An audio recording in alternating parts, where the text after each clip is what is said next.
Здравейте, приятели! Включваме се от Гърция. Мястото, на което се намираме, е Лидия и това място е описано в Библията. Ние сме тук заедно с Краси Малинов, който ще ни поясни какво се е случвало тук и така нататък. Здравейте! По принуда на този младеж Трайко Василев. Днеска сме на разходка в Гърция и по-специално искаме да направим пътешествие по стъпките на светия апостол Павел. И първото място, което посещаваме, се казва Лидия. Носи името на първата жена в цяла Европа, която е приела Господ Исус Христос за Спасител. Когато четеме текстовете на Деяния на апостолите 16 глава, и там Павел има едно видение, в което македонец му се явява на сън и му казва: ела да ни помогнеш. Той решава да тръгне от Неапол, което е днешна Кавала, и да стигне до Филипи, който е централният град, разбирайки, че група от жени излизат да се молят покрай една река. И когато идва тук на това място, намира богобоязливи жени, които търсят Господа. И когато им благовестява Божието царство, Лидия е първата, която приема Господ Исус Христос за Спасител, кръщава се тя и целия й дом и принуждава Павел и неговия спътник по това време Сила да дойдат и да преседят от тях. Нейният занаят е било да изработва и да боядисва различни дрехи и тъкани, и това е рекичката или мястото, за което вярваме, че се е случило първото водно кръщение. Ако оператора ни дойде по-близо, можем да видим как православната църква канонизира Лидия, и тук има параклис на нейно име и на хубав гръцки език пише Агия Лидия, т.е. света Лидия. Трайко, защо хората се кръщават във вода? Откъде идва смисъла на водното кръщение? Водното кръщение е покаяние. Когато човек е потопен, ние вярваме, че той умира във водата, когато се изправи и започва едно ново начало. Самият Господ Исус Христос е кръстен в река Йордан от пророк Йоан. И в водите, когато той се кръсти, небето се отвори и се чу глас, че това е възлюбеният му син. И там видяха, че слиза нещо като птица, и това беше Святият Божи Дух. Ето там Бог каза по този начин, че благоволението му е върху синът му. Ние вярваме, че водното кръщение не е традиция или обичай, но то е заповед, дадена ни от Господ Исус Христос. Идете и научете всички народи да пазят всичко, което съм ви заповядал, като ги кръщавате в името на Отца, Сина и Светия Дух, и аз съм с вас през всичките дни до свършека на века.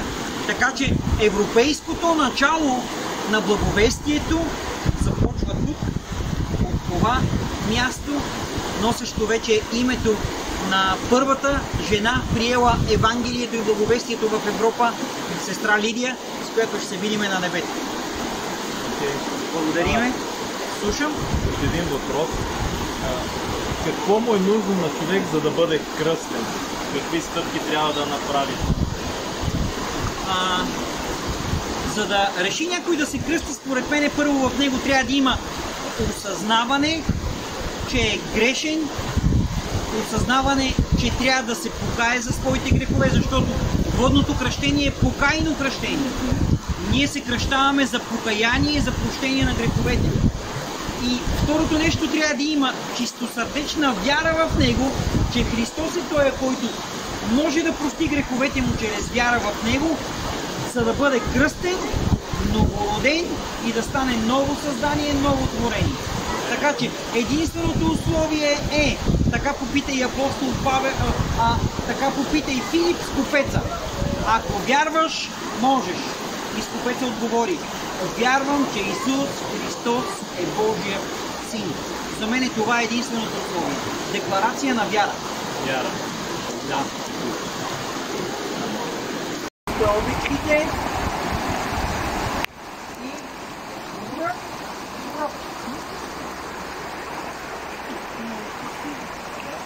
Да, красиво е.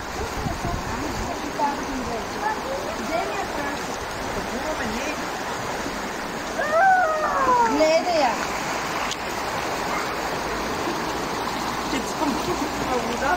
Здравейте отново, приятели! Сега пък се включваме от Филипи и сме в амфитеатъра. Нашият брат в Господа, епископ Красимир Малинов, отново ще ни поясни за случващото се тук на това място по времето на апостол Павел. По времето на апостол Павел, Филипи е централният град на цялата голяма област Македония. Града е титуляр и негов патрон е царя на тая област по това време Филип Велики, бащата на Александър Велики. И тук на това място, в този амфитеатър, както виждате, това е било културно средище и хората са имали възможност да излизат, да споделят, да слушат философските проповеди на стоиците, които са били по това време, и най-вероятно светия апостол Павел заедно с своя съработник Сила в неговото пътуване тогава, за който ни разказва 16 глава, продължението на Деяния на апостолите, са били в Филипи и ходейки един път в мястото, където са събирали хората, след тях е вървяла Трайко една мома, която е имала какво? Да, предсказателен дух. Аха. И какво е казвала тя тогава за апостол Павел и за Сила? Са Божии хора, Божията сила. Точно така, това са човеци, които ви проповядват път за спасение. Но истината е, че на Павел му дотегна и тогава какво направи Павел? Изгони този дух, който беше в нея и тя вече не можеше да припечелва на нейните стопани. Точно така. И от този момент, както Павел беше интересен проповедник на благовестието, в един момент стана враг на собствениците на тая мома с предсказвателен дух, така че те го закараха, биха го, осъдиха го и го хвърлиха къде? Затвора. Отиваме да видиме затвора. Айде, тръгваме, че аз съм главен за отвод. Леко да не... Еди, Трайко?